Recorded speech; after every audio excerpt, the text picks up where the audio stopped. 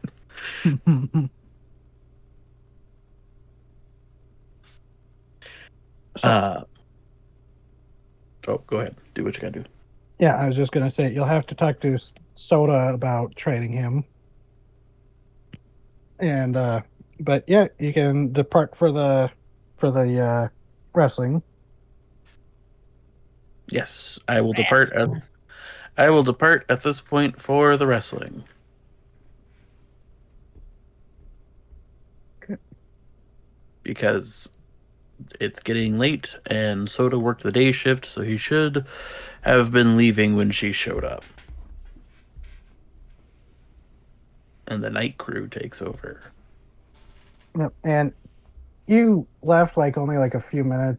No, not even a few minutes. You probably left not long after she left, and there's no sign of her. No car or anything. Absolutely. But that's probably not too surprising for someone that seems to be a high-level agent of Moss. No, it was one of those oh, hey, she's not here. Awesome. I don't have to worry about that for a second.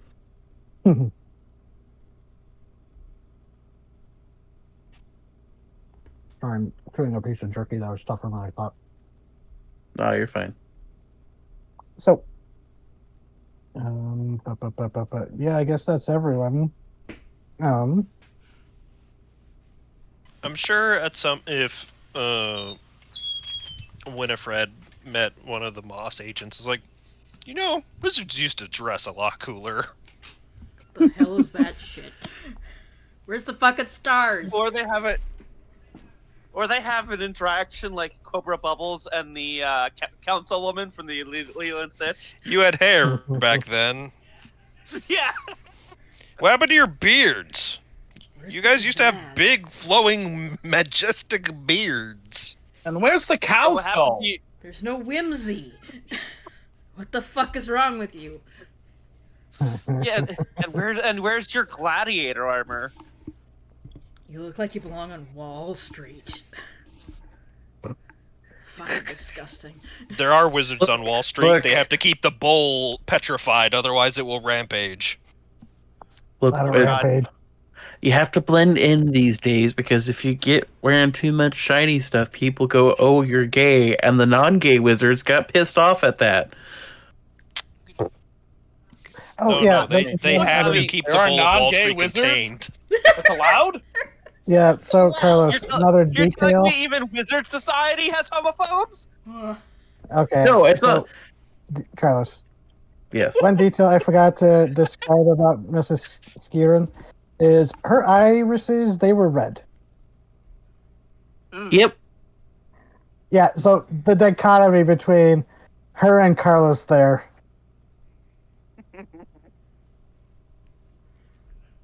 It's excellent. I think it's more the gay wizards were upset that the non-gay wizards were dressing flamboyantly and they couldn't match them. Is that what you meant, Carlos? No, it's like, so we have like 3 wizards who got really upset and they all lived on Wall Street, so they all started dressing in suits, and then everyone's like, "Oh, suits are hot," and it was the fucking 20s and it was a whole thing. Guys were wearing suits, girls were wearing suits, wizards were wearing suits, but we never dropped it. I blame the 1920s. You should. You should blame the 1920s for everything. No, real Yeah, problem yeah. is I mean, that when The 20s the coming Wall in Street 30 years wizards aren't going to be so hot either. and when the Wall Street wizards jumped out of their buildings at the crash, they got saved by their brooms, and that's why it stuck around. Oh my god, TT. Wow. God! Their brooms were like, "No, you're not leaving me in this mess." Listen, we're not making jokes about dead people. We're making jokes about dead business. It's different. That's fair.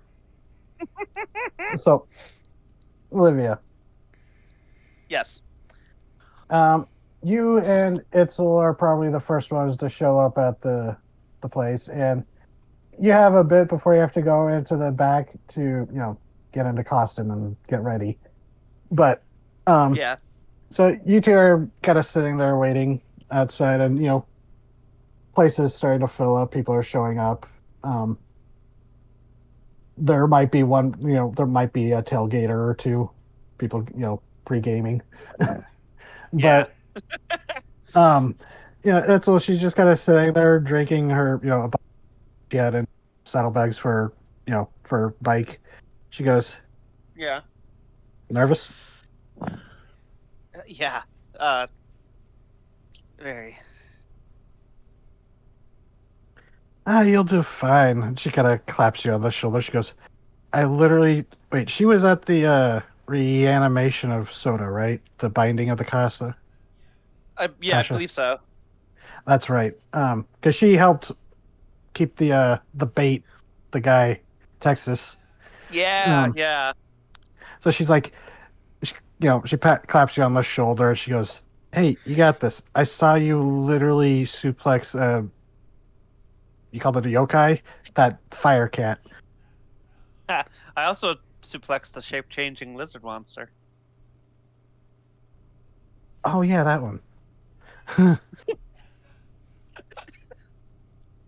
And you said that was Tommy's sister? Yep. Well, all right. It's fun. She just It's kind fine. of just like, No, she just has that expression. Fine. It's just like where it's just like you see that expression where it's just like, oh, that's weird. All right, I'm over it. Yeah. The vampire biker has a moment of like, huh. Anyway. Don't worry though. I hear she's met back up with Tommy and is doing all right. That's good. Yeah, that's Didn't good. she like eat people? I Not, can't believe not I can't choice. believe the 200-year-old vampire is like raising that as a concern. But you get what I mean. Hey, yeah, I do. Like, it was against her will. It was fucked up. Do you remember when we saw Rawhead and he showed us his heart? I'm sorry, this is so weird. We're hearing you through I Scatha's know, I mic know. before yours. I'm going. There. No, it was you were Uh, understandable, but it was just like, oh, that's It's weird. trippy. Yeah. Do you remember when we saw Rawhead's heart? Yeah, it's kind of hard to forget. I think she was Yeah, there. I think so. Wait, are you mean yeah. when he like revealed that he had his heart Revealed back? it, yeah. Okay, Yeah. because she wasn't there for the ravenous heart. No. That was inside of her. Oh, Well, something like it was inside of her. It was like, I don't know if it was the actual. I don't think it was that heart itself, but it was like something made to be like it. I'm not entirely sure. that is gruesome. Fucking tell me about it. I Oh, fucking wait, staked I the just thing. remembered. Itzel was the red herring of the ravenous heart killer Yep. because she, Oh, she was the red herring. But, yeah, but she's just like, well, I guess it's a good thing you guys helped her out. yeah. She's as much of a victim as Tommy was. I'm not sure what his deal is, but oh, speak of the I don't devil. know. Oh, hey, Nice. Tommy. Tommy, are you on your motorcycle or are you hitching a ride? He's making his way there. Okay. So yeah, you see Olivia and Edsel just kind of standing by Olivia's car or truck.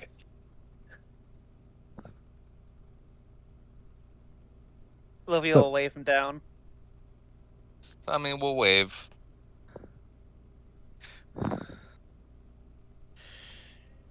Hey, Tom. How's the sister holding up? Any word? You haven't seen much of her since the last time. You briefly saw her where she just kind of stopped in and like, hey, you got snacks? Nothing currently. Well, I guess in this case, no news is probably good news, right? Yeah. Rather peaceful than something else. Yeah. How about you? How's your little hideaway holding up?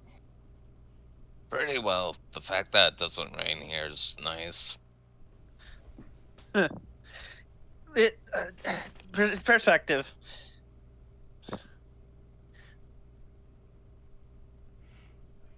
It's nice in some ways. At least it's a dry heat. Shut the fuck up. Shut the fuck up. I mean, I completely agree with that. I hate humid heat, so dry heat is much preferable. But Yeah, still, yeah, people I'll say it take- so much. I'm just like, please stop it. Yeah, I will take dry heat over humid heat, but like, It's still heat. shut up. Yeah. So, Um, and it wouldn't take long for the rest of the group to show up, but not to cut you off if you had anything else to ask him or talk to him. no, just like check up and up on him, see how he's doing. Things have been quiet since our encounter with John Doe. Yeah. So We do need Olivia's to just give Tommy some more screen time. I've noticed that. Yeah, so she's just like, how you holding up, Tommy? How are things going since all that craziness? Gotcha. Olivia, you do notice that Yeah. since it's nighttime and the moon is pretty bright, it's not full. You're like, oh yeah, tomorrow's the full moon. Yeah, you gonna be alright, Tommy? Yeah, I'll be fine. Okay. I trust you. Good. So is it like an itch that you need to scratch? It all looks a little confused. I don't think she knows that he's a where Wait, does she not know? I don't think so. Then I wouldn't talk about it, in front of someone who's not in the know. Yeah. Unless Tommy doesn't care. Unless Tommy, yeah. Yeah, She Tommy won't would rather say anything you unless- not. Yeah. That Well, was we could that say was that me Tommy will it's forgetting. come out to us. Yeah, that was me forgetting. Olivia would be careful not to do that. Yeah, and Tommy was kind of outed by the narrative, so Mm-hmm. Yeah. Motherfucker looked at us Yeah, running remember, around with like chickens with their heads cut off, wondering who's that mysterious beast in the footage. Yeah, when remember, I like, was when just Olivia getting when, lunch. when whose Olivia tooth found is out, she was like, this? Tommy feels a chipped tooth. shit. Yeah, like Olivia wasn't upset that he kept a secret. It was like, okay, no, we've all got stuff, but like, she was more like, shit, we almost killed you. It's fine. I mean, I I almost made it. no one There's here. a joke somewhere about Olivia and Tom transformations. Yeah. Yeah. 'Cause Olivia's understands the desire to keep stuff in your past secret. That's not anyone else's business. So, I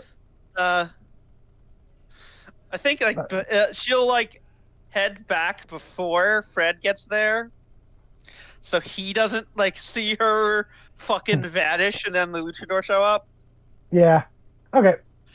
So yeah, Hanzo would probably be the next to show up. Carlos, Winifred and Fred would probably be the last because Tiffany's taking her time, being careful. So Yeah. So Yep, I just Hanzo wanna, and You Carlos. guys, can I have a Is that- reminder? I have offered to have Tommy bunk in my house, right? And you've just said no. Yeah. Okay. So has Carlos, like Mhm. letting him live, in the I ride. think most of us have at this point. We should not be too surprised that the werebeast wants to be out in the wild. No, that's fair. I just wanted to make Yeah. sure that I did offer, so he knows that the offer is there. Yeah. Yeah, I it think seems you like offered he's it to more him before comfortable. Fred. Yeah. Okay, that's fair. I just like, wanted to make you know, sure. It's that I did important. do that. It's important that he's comfortable, but we just want him to know that the option is there if he wants it. I mean, he's basically Carlos's neighbor, anyways. Mm-hmm. Yeah. He probably just wants to hang by the diner because he gets free food there. Yeah. Bingo. You know what? I don't think we've ever established if Carlos has a place away from the diner and ride. Oh God. Okay, so I have had a thing in mind since day fucking one, and it's been Carlos lives in the back of the ride, and I was at one point going to eventually when I leveled up, and it hasn't happened quite yet. Make it like A a wizard secondary sanctum? layer, like a wizard sanctum. There's a wizard sanctum in the ride. You just have to have the right code, and no one has the code but Carlos. Yeah, As far as he if knows. I Like a remember basement or correctly, something? Isn't there one time people were just kind of chilling in a back area, and Carlos was like, "Oh yeah, sleep on the couch if you want." Yeah, there's like a break room where I think that's where you have the poker games, right? The card games. So I was imagining the poker games where the overhead doors are when they pulled up the truck is about probably the same space. Um, and I have made mention of Carlos goes up the stairs to a door and opens it. If anybody else would go up there, they would find not what Carlos goes into, probably a toilet, because that's just the funniest thing to think about. But Like Invader Zim. yes, I don't know Invader Zim, but yes. Oh, He flushes himself in his human disguise house, with the toilet in the kitchen, to go down to his alien base. Because he has no idea what toilets are. Oh, gotcha. Which actually, Yeah. I was watching Futurama recently, and there's a point where Bender tries to flush himself to go after Nibbler, and he's standing and he's like, "Why do humans make these things so small? What do they even use this for?" And he starts pulling himself apart to flush bit by bit. Oh my god. Just like, oh, that is I never caught that joke when I was younger. But anyways, yeah. Futurama derailed. It's fine. So yeah, Olivia, you head.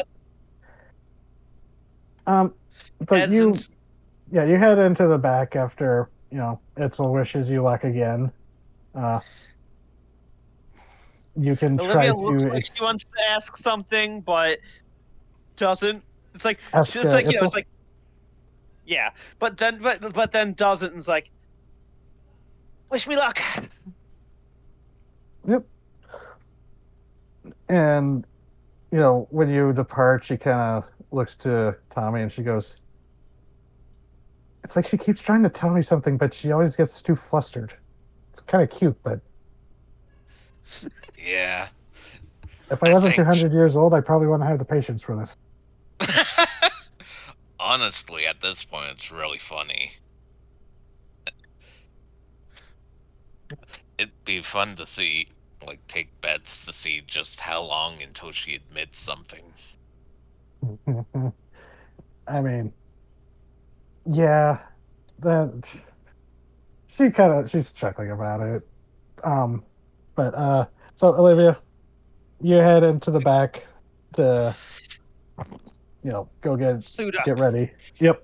There's not like individual dressing rooms, but there is like, it's like a green room sort of deal where there's a bunch of people just kind of milling about. It's like a mixture between like a green room and a locker room, where Okay. people are getting ready, doing stretches, they're talking. You see like you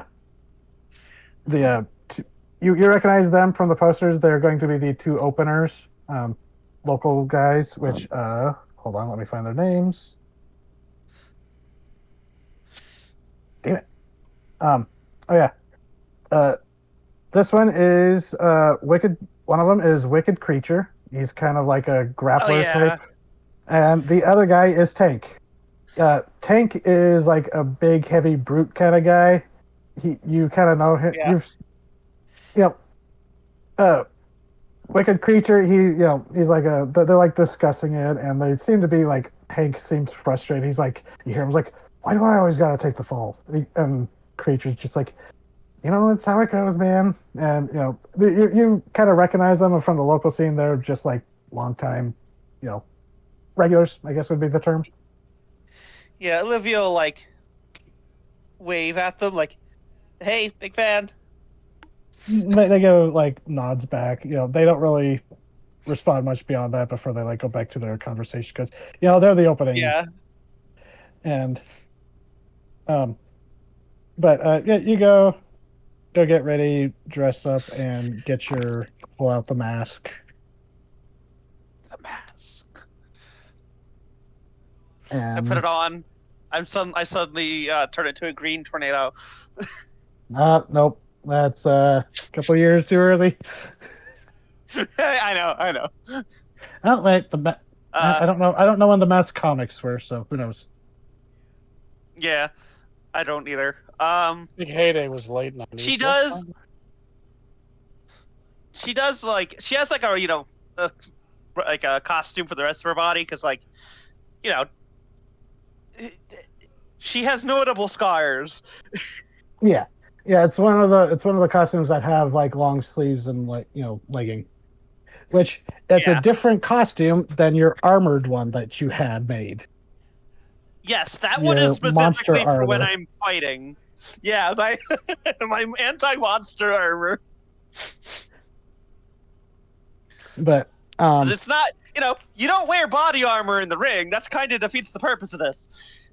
yeah, and you feel like you get the mask on and getting ready, taping your hands, and when you feel like like a tap on your shoulder, Oh, and look around. standing there you realize is your opponent for the night. Oh shit! And this woman, you never met her before. You've seen her fight. I'm not going to reveal what her stage name is yet, but Okay. she's got her mask on, and she's like,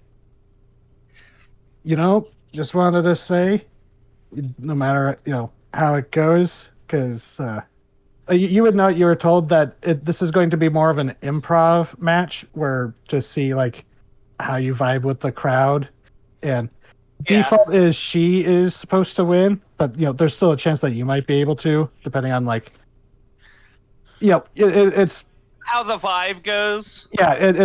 it's really an improv match, but Yeah. I she am goes, the heel here. yeah, the newcomer, and she goes, just wanted to say, La Chupacabra was one of the reasons I got into it. Aww. So, Uh, and she goes to shake your hand, great. Yeah, she'll shake. and then the grip just tightens, and she pulls you in close. She goes, Oh, don't fuck up. That is a big name you're taking on, and I'm not going to let you disrespect that. But she's back to all smiles again. She claps you on the shoulder. and Olivia grips back. Wouldn't dream of it. Good. Make sure we give him a good show. Sure will. And she wanders off. Oh boy. So, I was being careful. She's just like, oh boy. yep. So, Freds, you arrive. You see the group kind of milling about, chatting outside, waiting. There's like, the crowd's kind of waiting outside, waiting for the announcement to it's going to start soon. So you pull up and find parking, and you're able to share your group of friends. Alex is already, as soon as it parks, he like zips out of the car, goes over to the group. He goes, "Hey, how's it going, everybody?" Oh, it's going good. We gotta find Olivia. We gotta show her these wrestlers.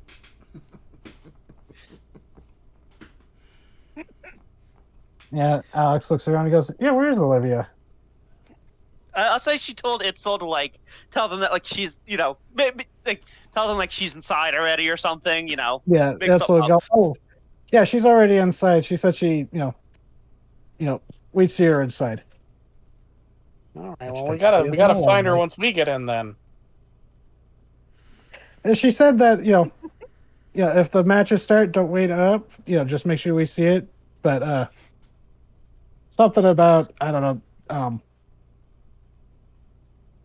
Yeah, she just said she'd be up with us. Maybe. It's just kind of floundering. She's not a Maybe, charisma like- character.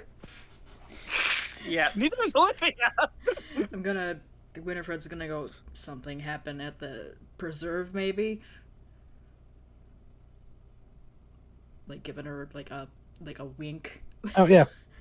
Yeah, it's Yeah. something, a little animal control situation, but it's nearby, should be no problem. Something about a bat got in somewhere. Oh God.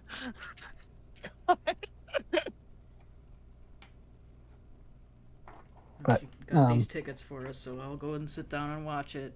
Hope she gets here. So, yeah, there is the announcement saying, please take your seats. The first match will be starting shortly. I don't have music for this. I really should have.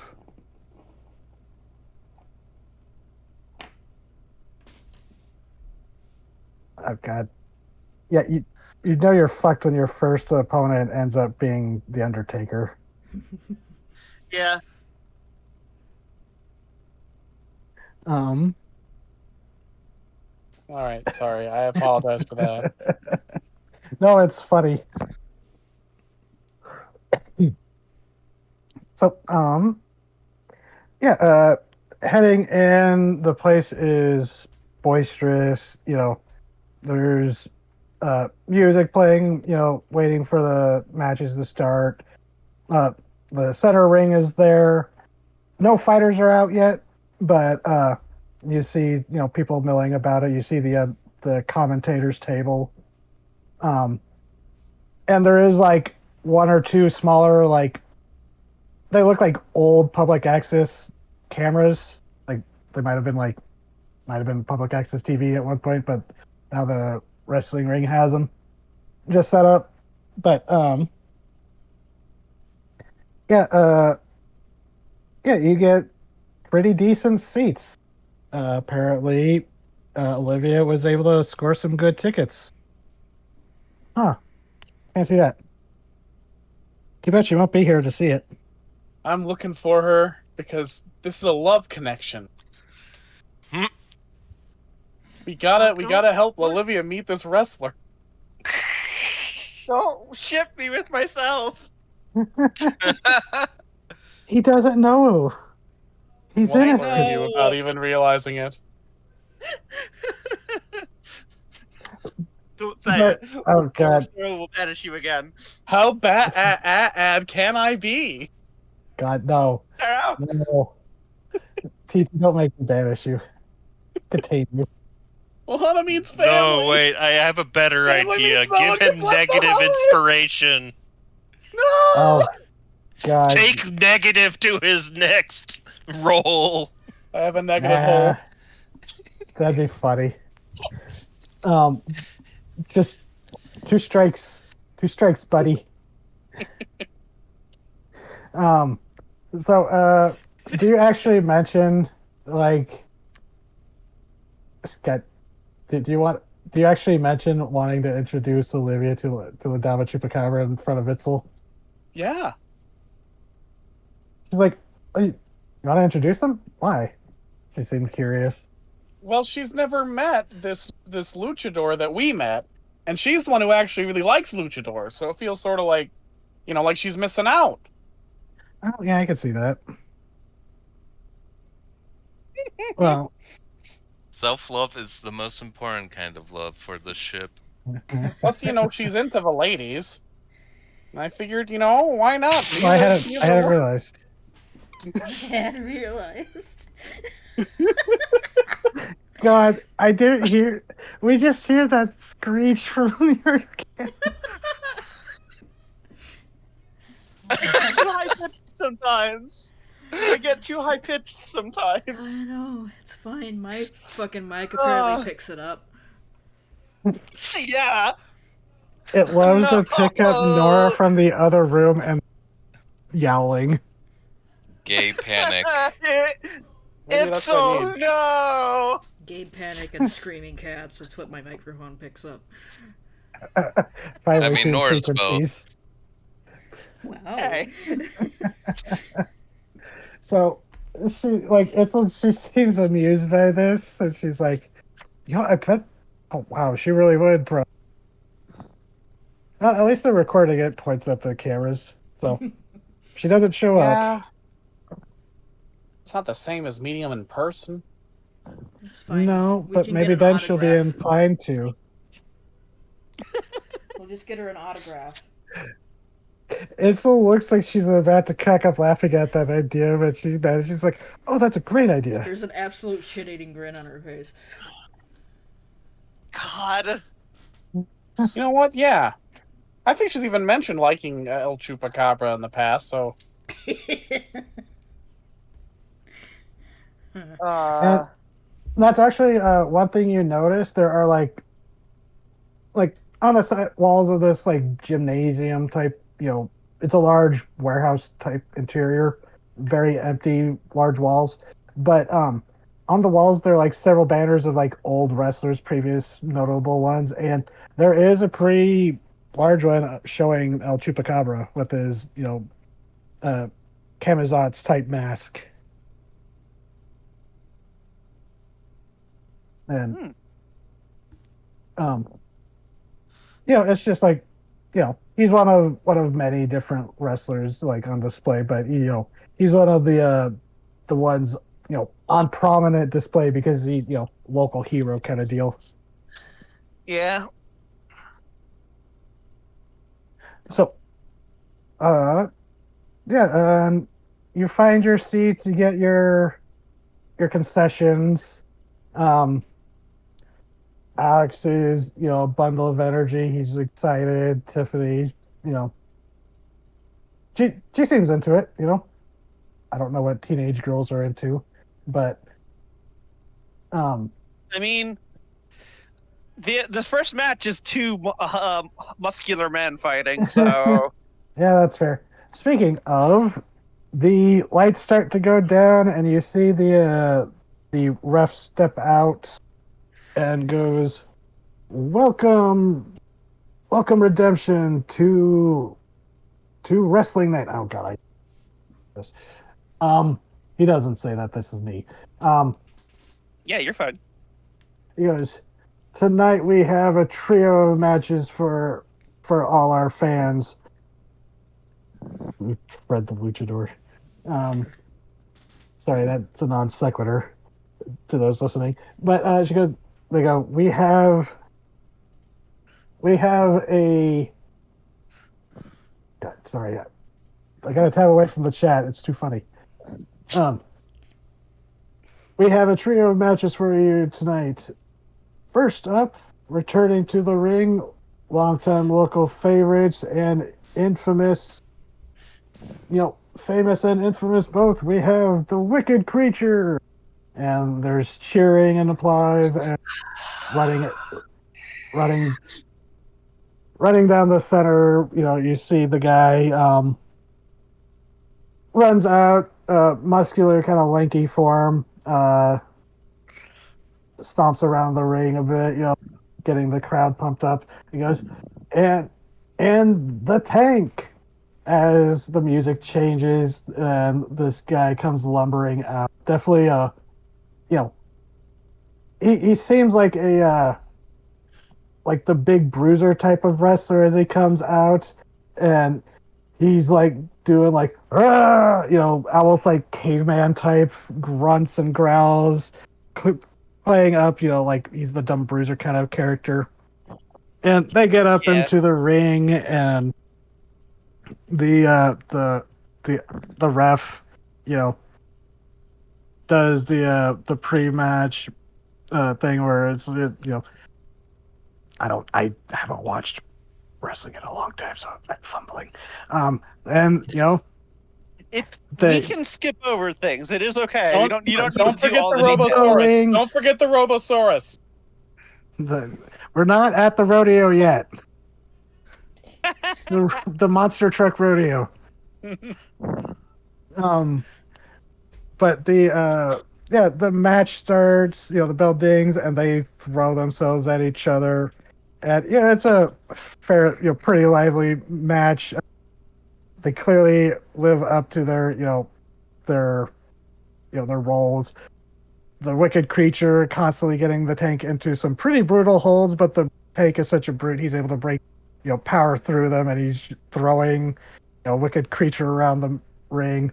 And there is a point where it looks like Tank starts to turn the tables, starts throwing Wicked Creature around perhaps a bit too forcefully, and before, the Wicked Creature makes a comeback, jumping off and dragging him down into a nasty hold and forcing the Tank to tap out in cheers of the crowd.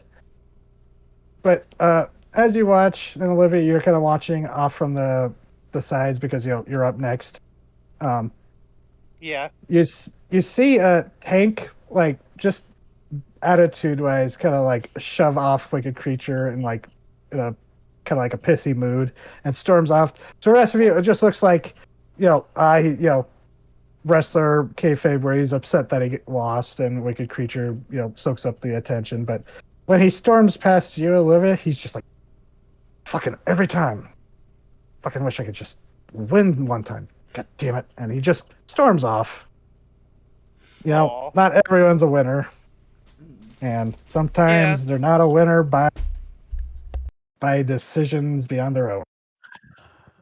Yeah. And as Wicked Creature walks by, he's like rolling his shoulders, like, what a jackass started actually to fucking throw me around. Ow. I saw he came out. He went by all pissed. That's normal, honest. And he kind of pauses. Because honestly, that guy should have retired like 10 years ago. But what else is he gonna do? Been around a while. Oh yeah, I mean, Tank's just the most recent thing. He was the Rhino for a bit, and then comic cease and desist thing. And, guys have had it rough. I mean, he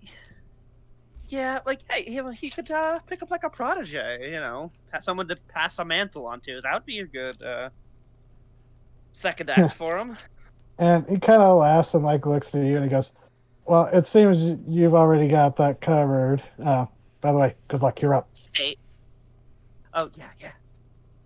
Wish me luck. And the rest of you, in between, there's that pause in between matches. It's just like, goes, too bad Olivia's gonna miss this. And, like leaning over to Fred.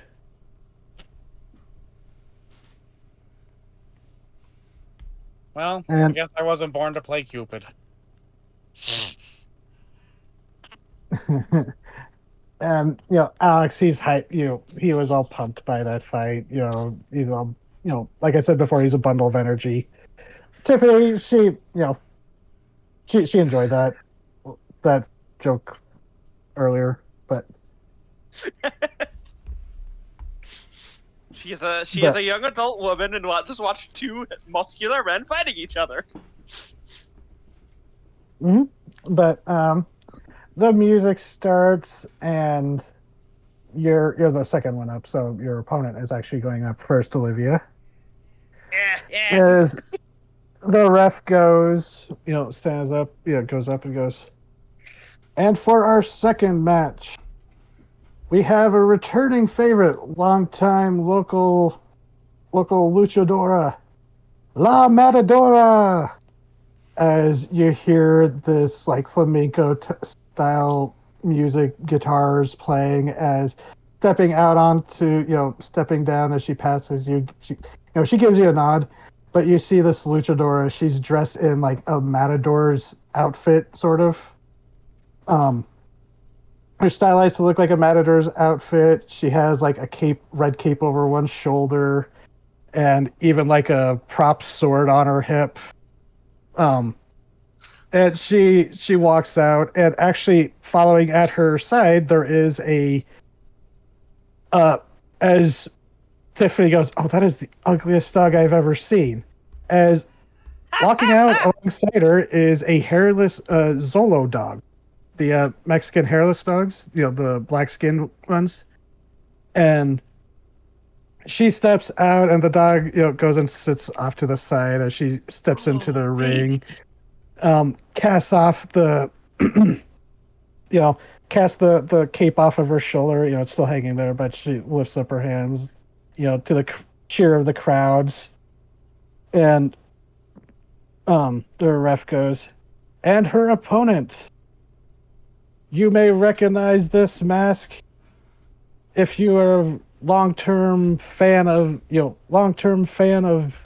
luchador wrestling, especially here in Redemption. We have here, sorry, what's the term where you redeem? No, Latama Chupacabra. no, I know, not your name. Someone who's like taking up the name or taking up the mantle. Legacy. That's good stuff. Picking up the legacy of our very own Chupacabra from the depths of hell and the superorganism, like a bat out of hell. It's La Dama Chupacabra. Yeah. Olivia comes out. She is absolutely wearing she's wearing a cape that's like draped down her arms, but it's all tattered towards the ends. Yeah, it's reminiscent of bat wings, obviously. Then she comes out. She flares it open, and makes a big show of like making herself look big, and like snarling through the mask. There's, do you all cheer? Yeah, I'm cheering. Oh, of course, yeah. Yeah, there's cheers. You hear your friends. You can even see them. There's a conspicuous empty seat next to Itzel. But there's like murmuring in the crowd, like, oh, whoa, someone picked up the Chupacabra mask. Whoa, it's like, other people are like, let's hope they're, they don't. Let's hope she doesn't beef it, But. And you step up into the ring. Your heart's pounding. The lights are bright. You feel the eyes of, of all the crowd on you. And La Matadora is, she's on the opposite side, and she, you're pretty much the only one who can see it by proximity and because of the masks. She gives you a wink, like an encouraging wink. It's like, all right, kid. Olivia just smiles back. She, you would realize she's not as big and muscular as you are. She's more of, as you would know, seeing her, she's more of a high flyer. Okay, so she moves and jumps around very quickly. Very quickly, yeah. Okay. Like a matador dancing around a bull. Yeah, I think Olivia is probably more of a grappler. Mm-hmm.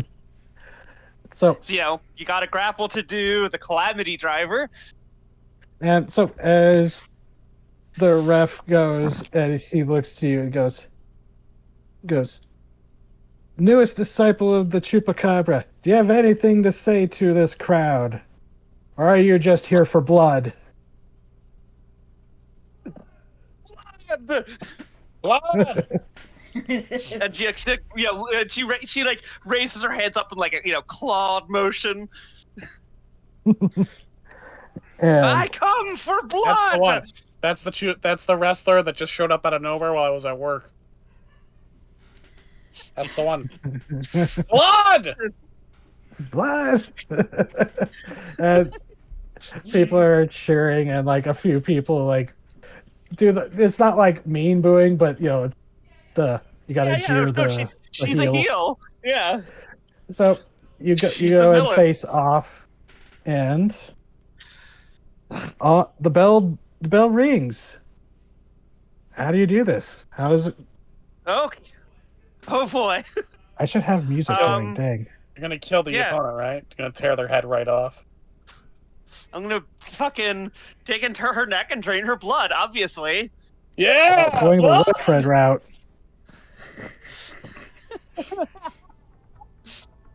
There's no rule against it. You're covered by the airbud procedure. Yeah, let's just put on... this is Luchador? There probably is a rule against that. Yeah, there's typically a rule against using, actually drawing blood, because if there is blood, it's accidental or purposely done with, hidden razors and stuff. Yeah, like, you ever see the wrestler? This isn't Lucha Underground. We're not killing people here. Yeah. I think La Dama Chupacabra's battle pose is like intentionally like it looks kind of stiff. It's like trying to accentuate the the elbows and the shoulders, like trying to make herself look more For some reason, monstrous. I'm picturing like a Zangief kind of pose. Yeah. And to start, Olivia's going to go for a grab first, but it's going to be like a fake out and like grow to grab from one direction, fake out, and like come up from the other.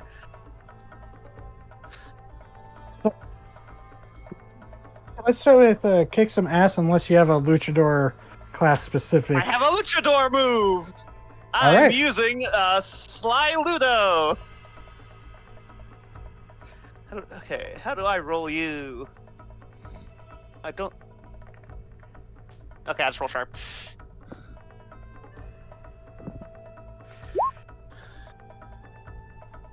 Oh my god!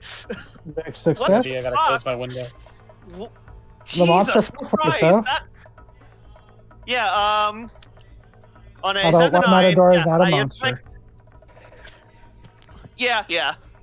Well, I mean, But you- not a monster, but like, I know.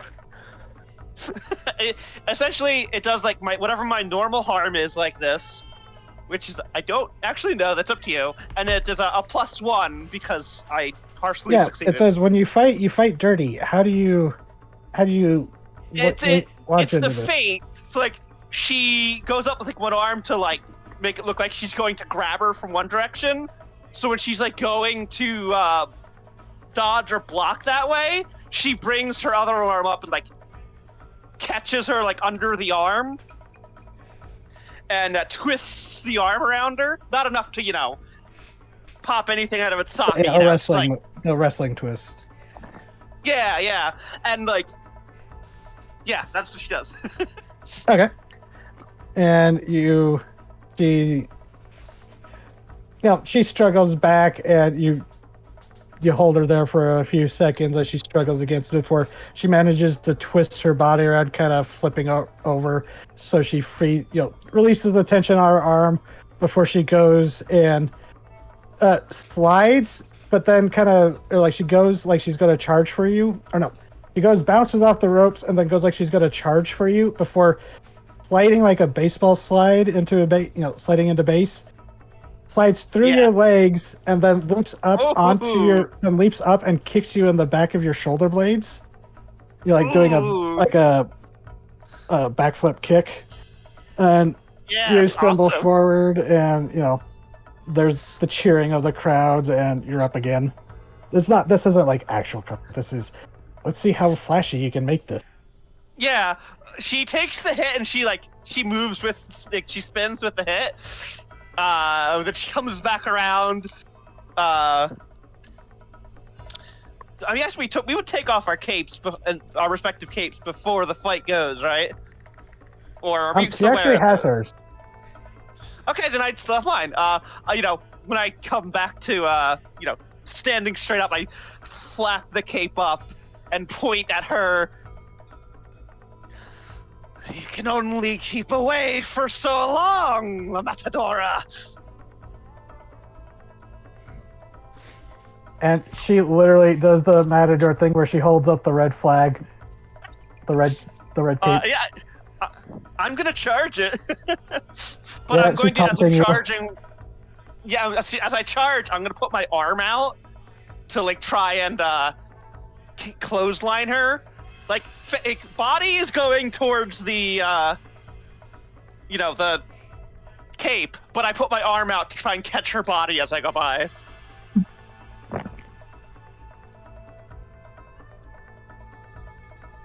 So yeah, that'd be a kick some ass, or unless you're doing your signature move or daredevil move. I think this So was a pretty straight. Yeah, so this is just kick some ass.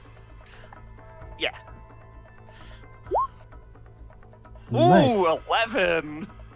Yeah, and for a moment, it looks like she does goad and taunt you with the cape as you go charging for it, but you're able to surprise her and everyone when you to get what was your swing attack? my arm out to clothesline her as I'm going at the feint. And yeah. So you managed to knock her on her back on the thing, and there's that collective ooh from the crowd. But she's quick. She hops up, onto her feet, and she goes, you go running at her again, but she like, this time she does dodge, like, setting it up. She's like, oh, she's starting to read your moves now. Yeah. And she just pushes you out of the way as you go back, bounce off the ropes, and she does the thing where she jumps up looking like she's getting ready to kick you, but her legs kick past your shoulder, and then you realize she's going for an aerial head before pulling you down into like the what is it? The tombstone, where she pulls you down onto her shoulder with a drop. Ooh. I can't remember if that's the actual name, but you know what I mean. And I think I'm sure, yeah. And people are cheering. Itzel is shouting. It's like, you got this, Ladonna.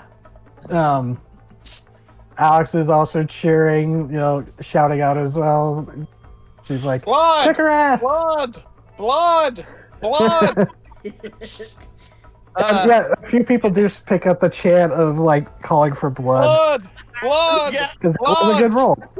So what's your next one? Yes. And now, before Okay. we don't want to get this, keep it going too long. So No, this one- Kill that man! For think it's time flavor, for I'm going. I think it's time for your signature That's move. not- First, I want to see how this goes because I want to use. This is for flavor, but it wasn't as bad as it looks.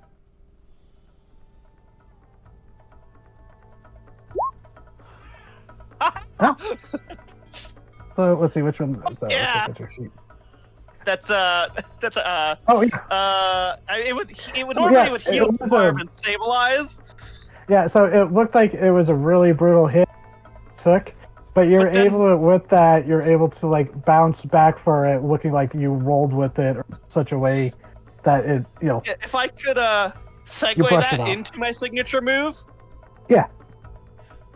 Yeah, when she does that, I go down, but I, flip back up and catch like her instead. Using, the momentum she pulled me down with, I used to come back up and catch her. all right.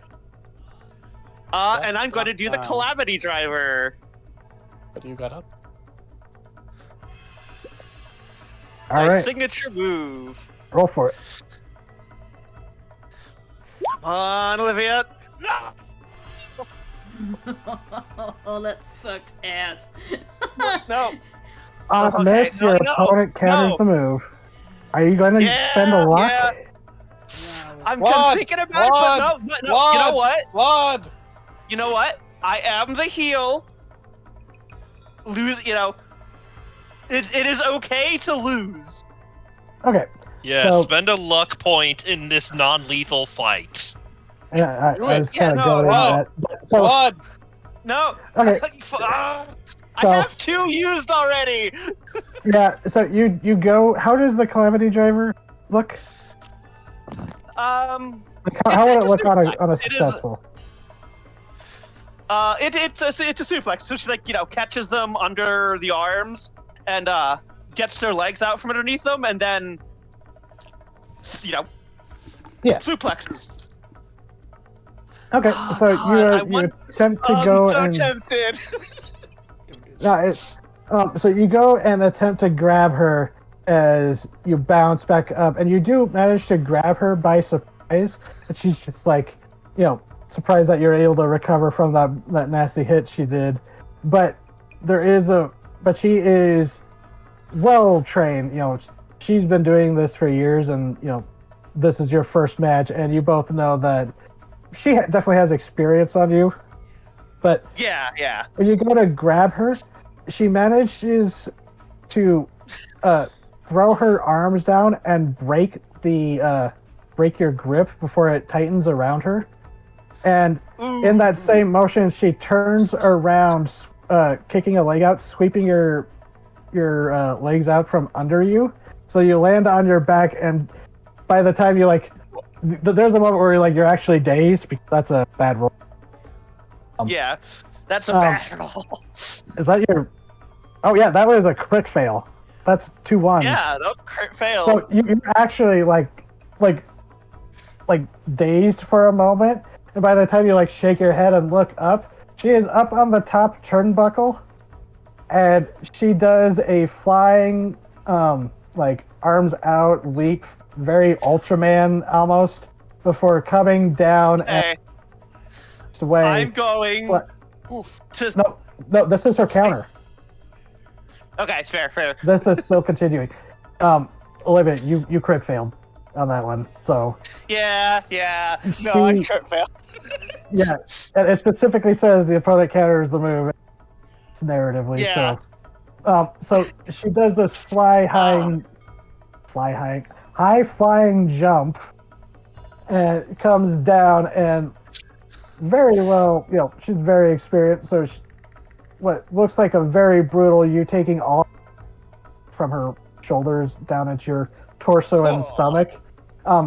Most of it actually goes down into the mat, but there's still that impact that knocks the wind out of you because this is still a full-grown woman flying like 12 feet in the air.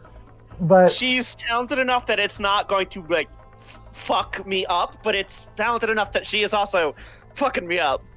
yeah, and she uses the momentum because it was like a rolling that helped distribute the weight. But she then hops up onto her feet, into a ready position.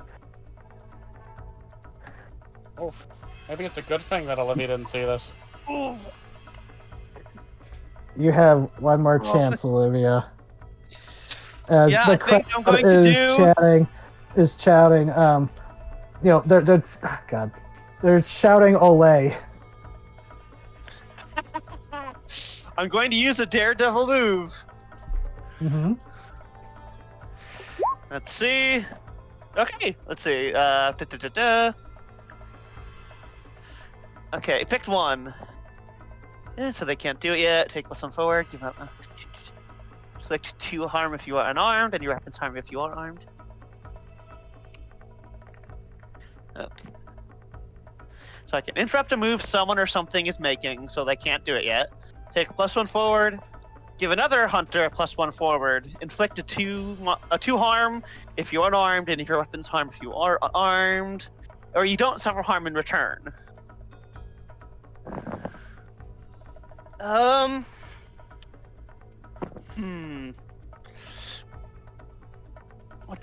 would be a risky Probably attempting to Olivia interrupt the move move. right now? The Yeah, next good move that she would attempt to do. Because it looks like what's she's her getting. next move? It looks like she's once again trying to do a move bouncing off the top. Actually, she tries to do the move where as you're standing up, she runs over to one of the to the ropes and leaps up onto the top rope before using the elasticity to leap herself backwards, trying to do like I think that's called the frog press. Yep. That's frog press. Yeah. I'm going to And I know interrupt the that one's from move. Rowdy Piper. I'm going to interrupt the move, and again, You this is for probably catch flavor. her. But yeah, I catch her, and I'm going to use Precise Strike. Where are you, Precise Strike? You're in here somewhere. I'm Here we not go. trying to give you like chances to just level up Olivia. I'm sorry, gang. No. I haven't been counting any of these. Okay, I yeah. actually was not counting any of these. I feel like that's fair. 7. Okay. It's essentially it would be I inflict a 1+ harm. So as she goes, I come up and manage to catch her, and like Buddy. hold up in the air for a second, and then bring her down, all with all of her weight and my own to slam her into the mat. Ooh, body slam. Yeah. Yeah, and there's like the crowd does like the ooh, and followed by cheering, and so yeah, she seems like dazed with that, playing it up as she gets up, kind of stumbles around but shakes her head, and she gives you this like this look, she kind of gives you this What are wink signals? yeah, there's a signal. She gives you the wink of a signal. It's like, okay, time for you to take the dive. You know, All right. and she's Yeah, going to do. She runs over, bounces off the ropes, and goes. And you try to grab her. She spins around you, kind of twirling with the cape. Goes behind you, bounces off the rope again, slides again through your spread legs, but her like arms go out and knock out your ankles behind you. So you fall on your Ooh. back, and she goes up and does a flip over. Like, you don't know how this woman is flipping around like this. And Yeah, she good flips lord. over and like lands like knees first into your chest, and hold it's not like an actual hit, but the wrestling blow, and then she like bounces off and then puts you into like pulls your arm into a lock pin. Yeah. You struggle. Yeah. You struggle a good amount before.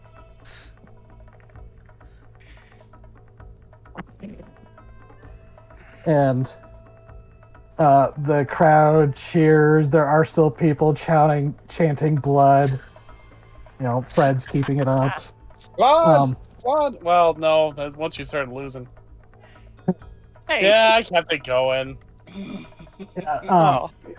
Yeah, you went over a good portion of the crowd, but when the Matador, the bell rings, the referee walks over, like lifts her hand. She's playing up, like it's like, oh, this was a tough fight. She's like holding her ribs because you slammed her down onto the mat, and she like soaking up the adulation, and then she goes and holds a hand out to pull you up onto your feet. Oh god, would it be bad form to like pretend to be pissy? No, I mean if you're going heel, that'd probably be beyond level. Olivia will like give her a wink, and then like bat her hand away. Yeah. And when you stand, the ref does go, and give it up for a spectacular fight. First time, hopefully not the last time. Ladama Chupacabra. And there's, the crowd cheers, applauds. Blood. I love that just kind of happened naturally. I mean, that's kind of how it happens. Yeah. Oh, So- that was awesome. Yeah, and you are able to go off, limp into the back before, playing up the injuries. Yeah. And so, you're able to go back, and you see Wicked Creature there. He's got like a, okay, shut up. It's still not leaving yet. No, yeah. I know. I get it. It took me a second. Yeah. But yeah, you see Wicked Creature in the back, and he's got like, going on, to help with the muscle strain, and you're probably like, oh, that's probably going to be a good idea. Yeah. But, Yeah. You don't see Tank anywhere since he didn't really stick around. Maybe he took that loss a little harder, even though it was a pre-planned loss.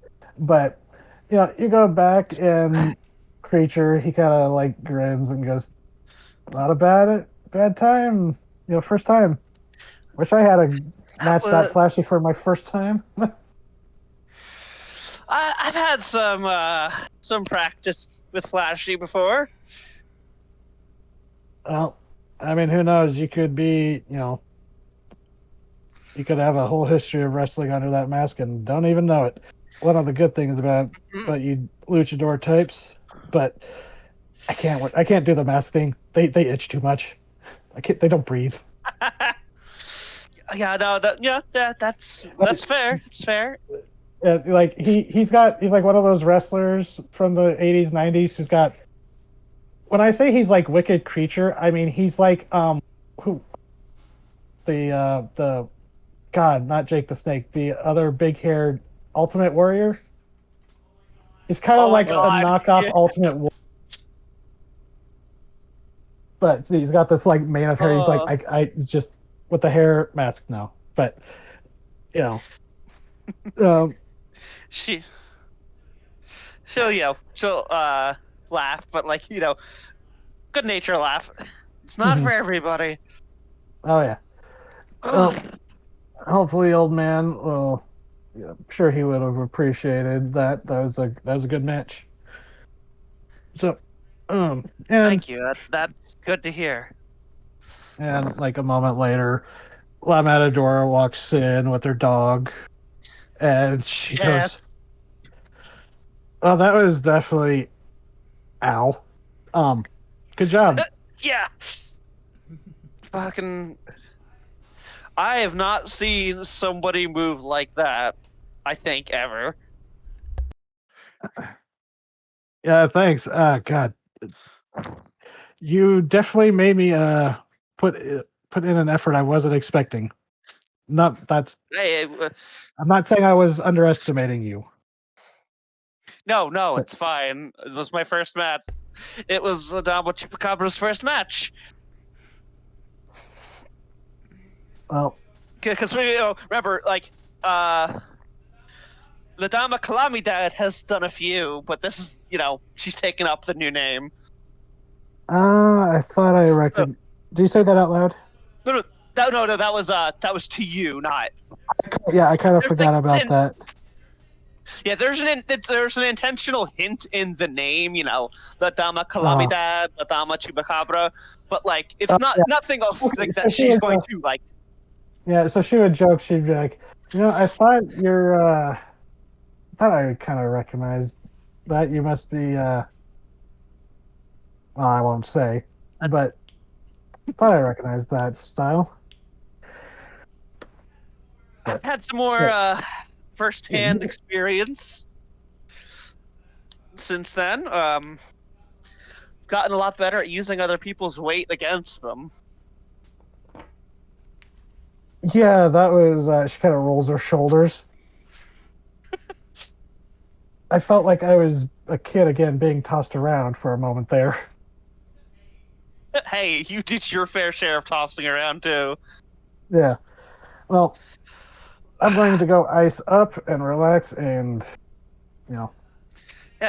make sure Thank you you. catch That the was next a match. great. Oh yeah. If I'm up to it, I'm actually gonna head out to the audience and take a look. Idea. And the dog walks over and sniffs your hand before giving it a lick. Oh, she'll pet the dog. Pet the dog.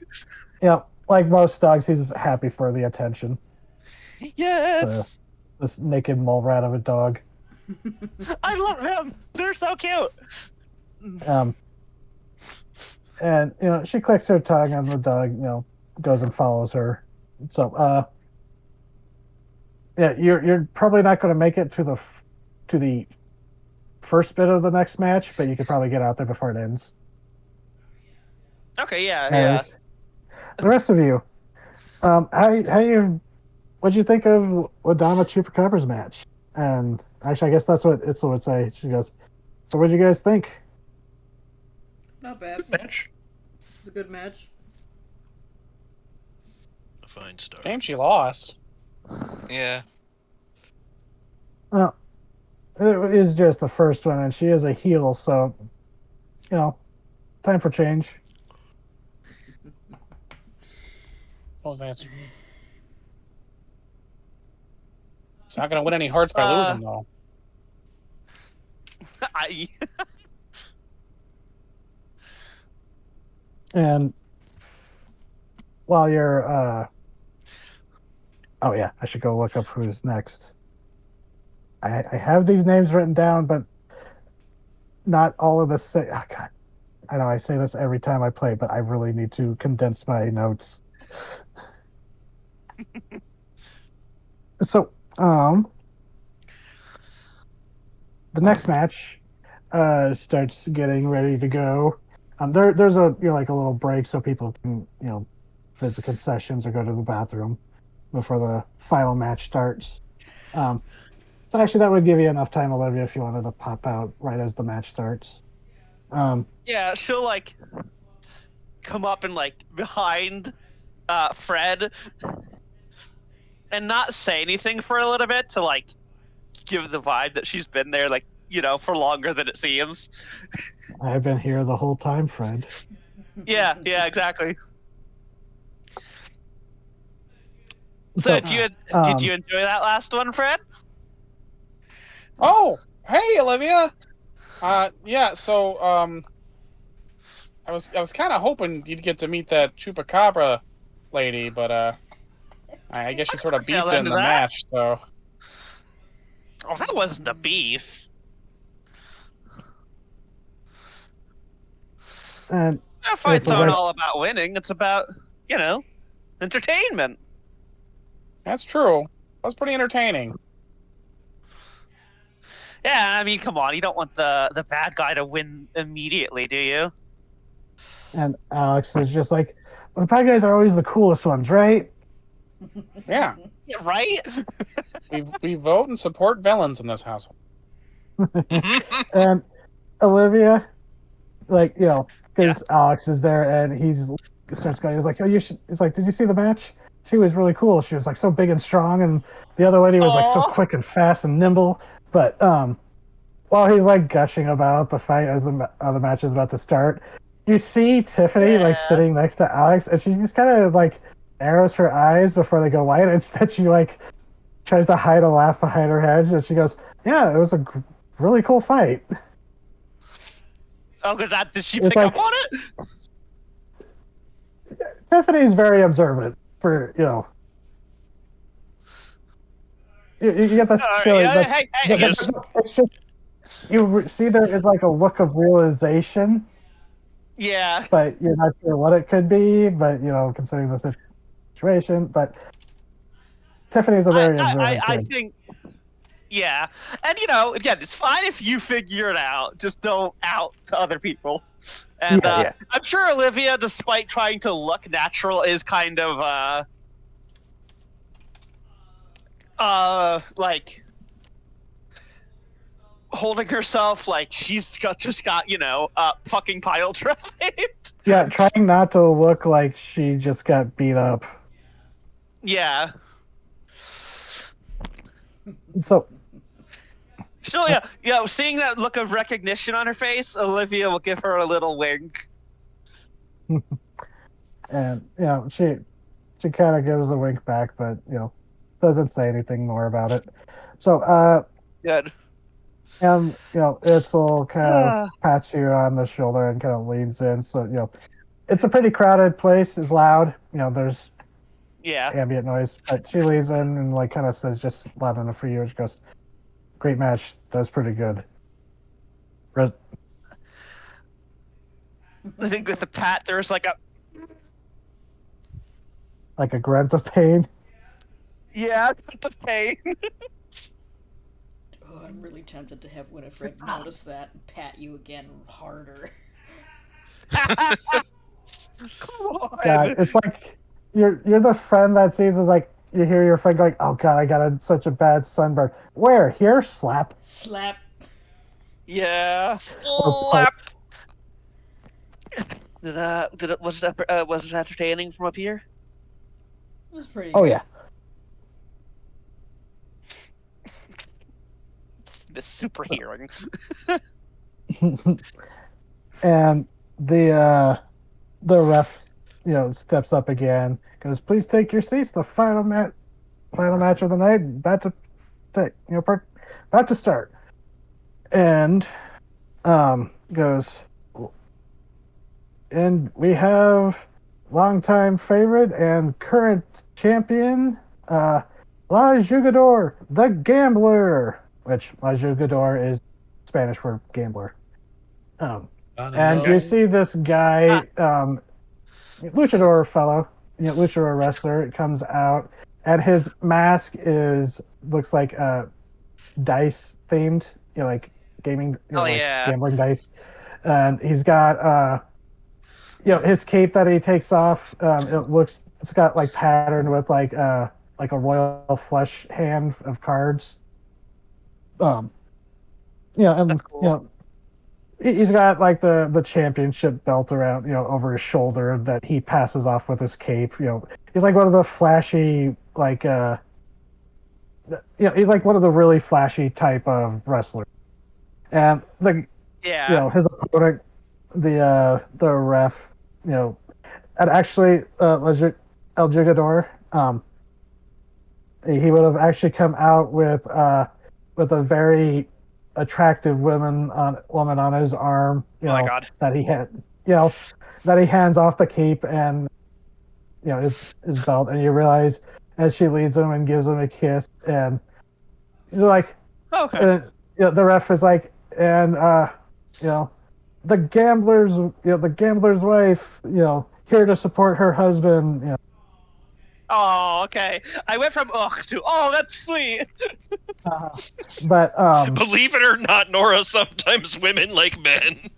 Yeah, it's Hey, unfortunate. oh, That's like I true. said, hey, I did say that was sweet once I saw what the context was. giant husband, tiny wife. The opposite of how it should be.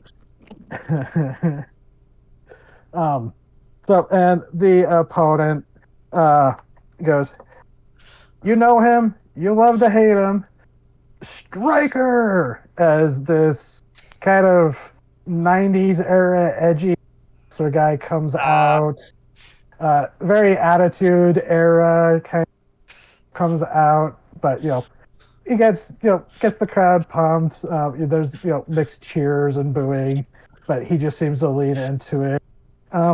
Like you actually see as he's walking out, someone holds out like it's like, oh, can you sign an autograph? And he stops and he starts signing it, and then just tosses them both over his shoulder, just like not even giving it back stage.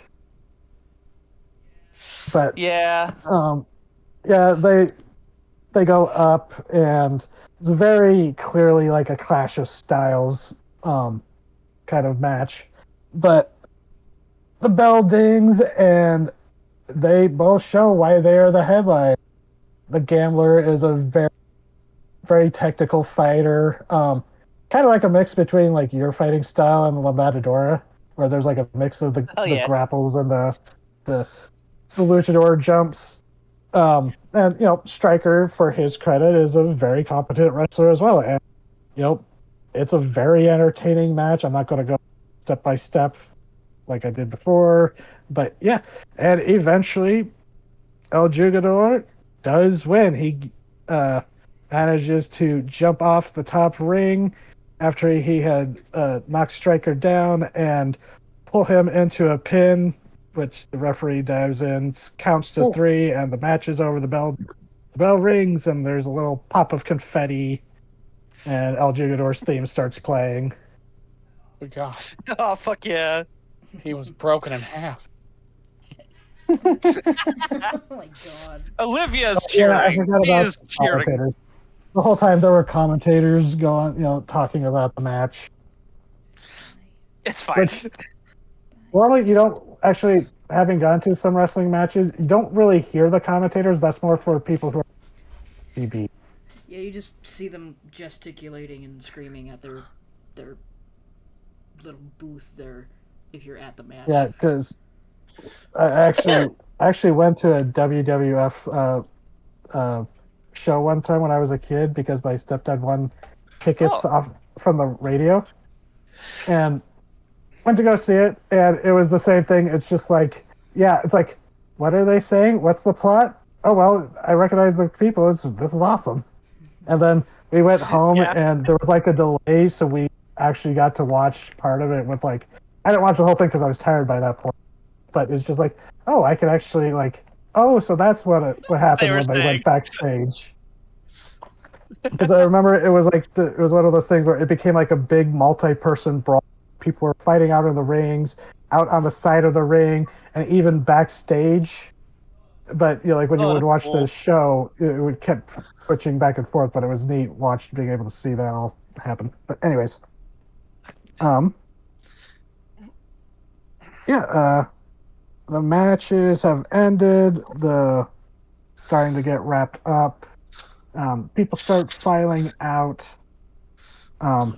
Itzel, she's hanging by you, Olivia. Olivia is beaming.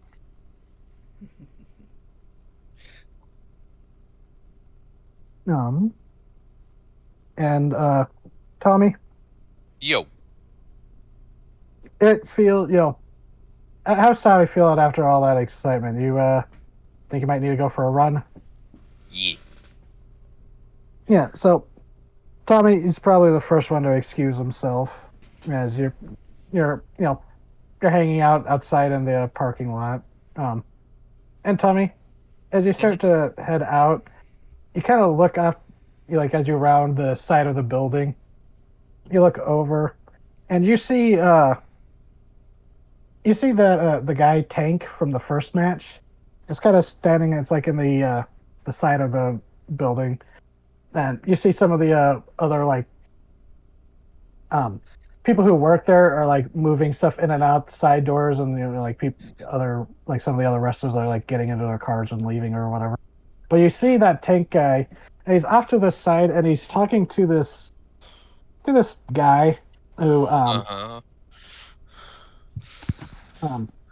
and he's just kind of standing there where he's just seems to be talking to this guy who, from a distance, you can sort of see he's like, oh, that looks like maybe a leather jacket, patterned maybe. Right.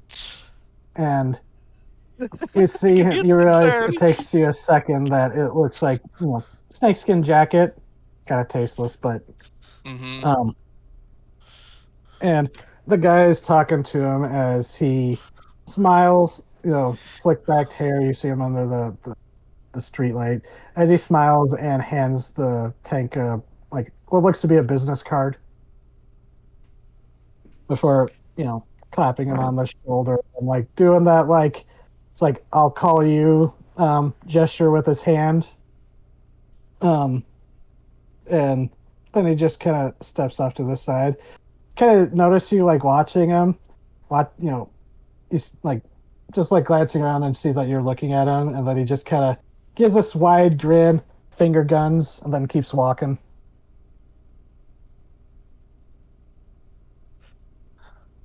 Okay, not what I thought it'd be. Tommy's gonna be like, back alley business deals? Oh well, not my problem. And just go back to his run. Okay. We'll get back to you in a second. The rest of you, anything you wanted to do after this thing, or just kind of head off to do your own things? Does anyone else have any plans for the night? Nothing in particular. Nope. I think mostly that she was. This was kind of the big thing today. Yeah. Yeah. Yeah, I'm B. I'm actually need to get some rest. It's almost like you had a luchador fight. Yeah, isn't it?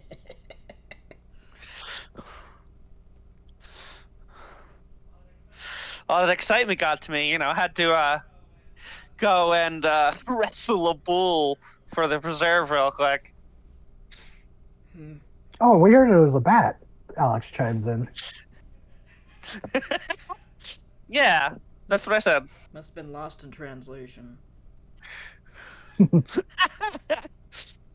Oh, you know how telephone goes, Itzel says. Yeah. Everyone's talking I'm really glad you kids weird had right fun. now. What? Poor Fred. What'd Fred say? Everyone's talking real weird right now. I'll explain when you're older, Fred. The fuck? She'll go, Wow. she'll, yeah, fuck it. She'll whisper a little. It's gay shit. Oh. And Fred's gonna hear that and turn away and go, I'm going home. I can't fucking take this anymore. Ian Gay. Dad, what's gay shit? Oh, I'm out of here. Well, No, when, no. I when whispered it. people love each other very much, and they're both of the same gender, some people feel that needs an additional label. And some people get real weird about it, Aw. and our job is to not be real weird about it, alright? Aw, That's adorable. that was really cute, actually. My idea is that while Friends. Fred is an average 90s dad in terms of, understanding this shit, he's also an average 90s dad in that he doesn't really want to be mean to anybody. Mm-hmm. He's like my grandma, where he may not know the right nomenclature, but he does believe the right thing. Oh. Aw, I miss you, Grandma Jerry. and he's passing that to his kid. That's awesome. That's extra sweet.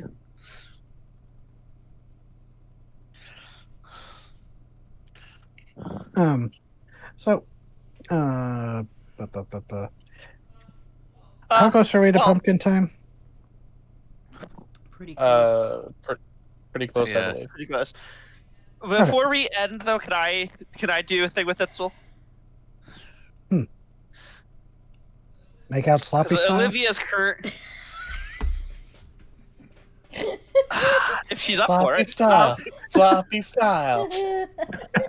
Blood, No. But like blood. Olivia's riding the God. high of that. Olivia's riding the high of everything. She's gonna wait for people to just start to disperse, and she's gonna look at it. So it's like, do you like women?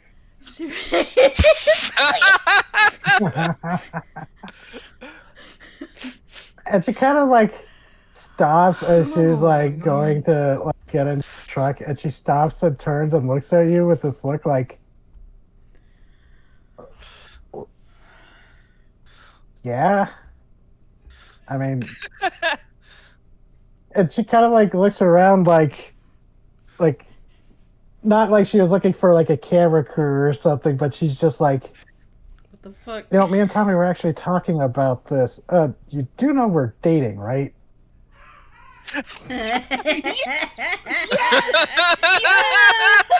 At least that's the implication I got. Okay. Yes, that is exactly what I want. Winifred's around the corner, getting on her bike and going, "Oh my fucking god!" Yeah, the rest of you just hear Olivia shouting. You're going to your cars. Crying out fucking loud. Once the initial I wish I could still drink. explosion happens, You Olivia looks like just I was have to go hoping, drink from a drunk person. It's still the same. I was gonna say, Carlos, pass you a mix- bottle of ethanol. Couldn't you mix new blood with something alcoholic? Yeah, they probably do. But yeah, Yeah. straight alcoholism is It'd be definitely a problem. It's like I was hoping, but I had to be sure. I didn't want to assume.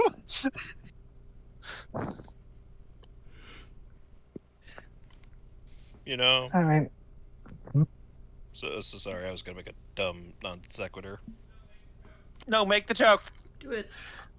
I was just thinking, it's like, man, imagine if there was if there was a vampire health inspector, and that employees have to submit vials of their blood so that the vampire can check whether or not the company is poisoning them with their work. Oh my god. Oh my god. It's like, Yeah. I think you're entitled to compensation. Financial compensation.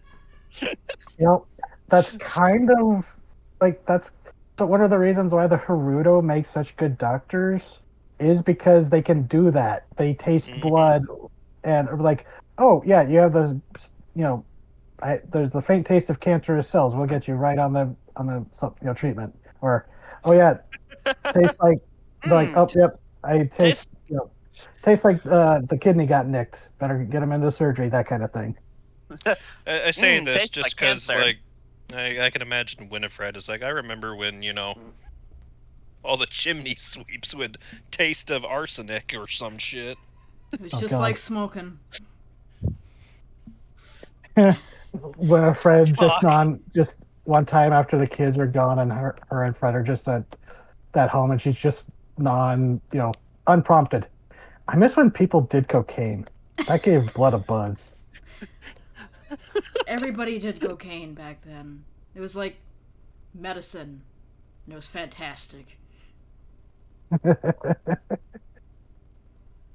God. Of course, there was also I a don't lot remember of, much of. there was a lot of, diseases, but that didn't bother me. um, oh God, it's like, just watch out if you drink someone who's an opium addict. That gets weird. Like, Ugh. honestly, with all this stuff back then, and she's very Mhm. she's very vague on any time that she's talking about. Oh, Yeah. I'm surprised they didn't Winifred do probably more knows what cocaine laudanum tastes like. about it. I know what drugs that aren't made anymore taste like.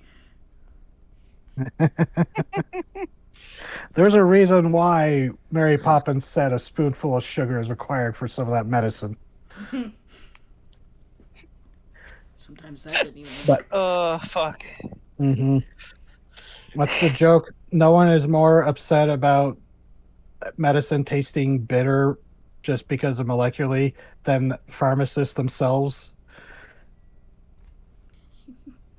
But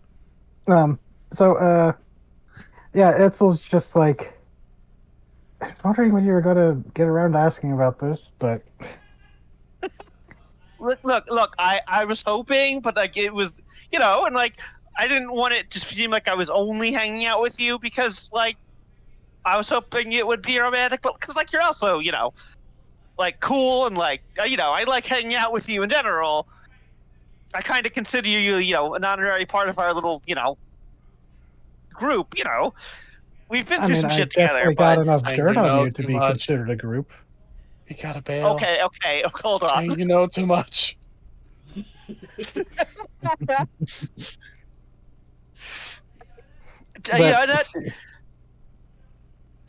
Hey, it's Olivia, yeah. shut Yeah. up. And she kisses you. Oh, yes. Oh, oh. I think that's Olivia's stuff done for the night. That's the perfect Mhm. end. Sure. Yeah. Well, kids, how'd you like those fancy men and women in tights doing things? I liked the Robosaurus. That was my favorite. Doing things. Dad, why do you keep saying Robosaurus? He wasn't there. I just really want a Robosaurus. Is that so wrong? It's so wrong to want a Robosaurus. Well, Carlos is Right. going to get you a Robosaurus. I mean, technically, yeah. Or you could commission Diane to make you one. Oh God, Fred's the one in this game to get a mech, like Isaac did. You're all fucked. I'm letting Get the in power the- go right to my head. Get in the Eva, Klutzman. I'm just imagining the beginning of the fucking Evangelion, but Fred Klutzman's in Shinji's place.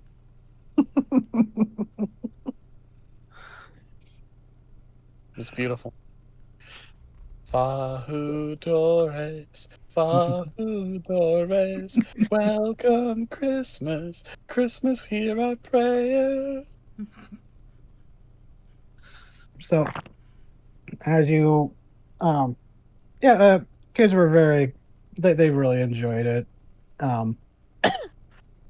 Alex is like, it's shame Olivia didn't see the match. That fight was really cool. And Tiffany, who's, she's letting you drive back, Fred. She's just like, no, I think I saw Olivia standing in the back. She couldn't get, once the match started, she couldn't get through the crowd or something. Yeah. A shame, but probably for the best. Yeah, I think she's dating Itzel anyways. Well, that's good. At least she's found someone. After being disappointed by that rest. Even the Oh my God. teenager knew Olivia. Yeah.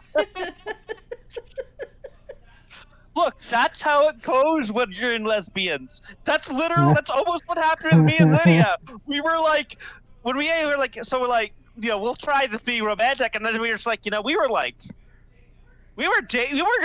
a couple since at least the last convention, and we did not Mhm. recognize that fact.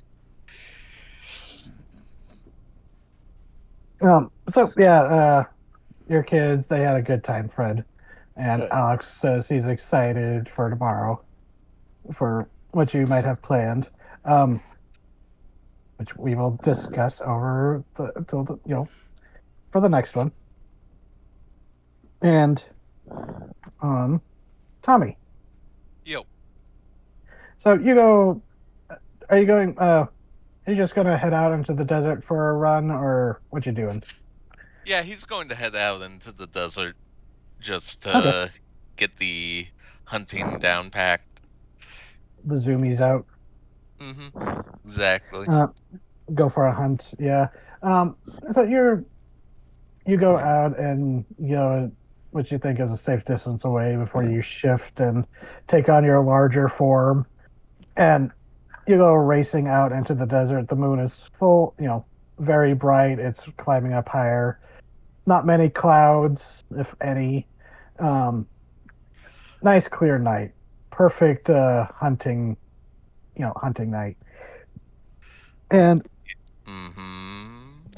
as you're either going for a javelina or one of the bighorn sheeps, oh, excuse me, sorry. You're going up into the mountains for like a bighorn sheep or something. Could you do a? Let me look at the riff sheet. Let's just do let's do a read a bad situation roll for you. Okay. Oh, by the way, That, Olivia, I will say you do get an Yeah? experience point for the match. Oh, hell yeah! But all let's right. see, Let's Tommy. see. Mixed success. Okay, so as you're running along, you like kind of this rocky ridge, kind of sniffing around, looking, when you kind of get that animal instinct of you're not alone. Right. So you have a hold of one. So these aren't exactly the best thing, but best way in, best way out, dangers we haven't noticed, biggest threat, most vulnerable, best way to protect victims. Dangers I haven't noticed for Yeah. 1,000 When Alex. it's moments like these, I always kind of feel silly naming the other things. But as you pause and look around, you realize it's because your ears kind of picked up the sound of displaced air, and you kind of glance around. Before you realize you've heard that same swooping sound before. As you look up just in time to see a large bat-like creature swooping down, almost using the moonlight to blind you as he comes down directly from it. Ooh. And for a moment you realize, oh, that's the thing that stole the sheep from me that one time. And you're like, get ready. You think, oh, it's coming to tackle me, but then you like brace yourself. But you see that they come to a landing like 10 feet in front of you. Uh-huh. And they stand there as you look, as you see a twisted, not saying your own form is twisted, but a hybridization between human and bat, as not quite man bat like. You see this person standing there as you realize there is a werebeast standing before you, and large ears, kind of split nose, very vampiric and vampire bat in looks as they look to you, kind of tilting their head, their large ears twitching, and before they go, "You are like me."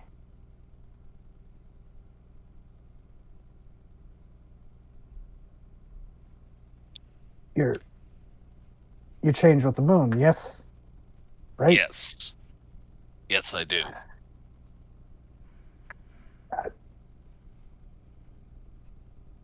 I don't know what happened. Can you help me?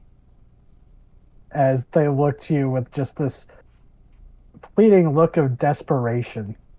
And I think that might be a good place to end. Holy shit! Yeah, honestly, I thought the cliffhanger would happen right after the werebat reveal. That's why I paused for a second.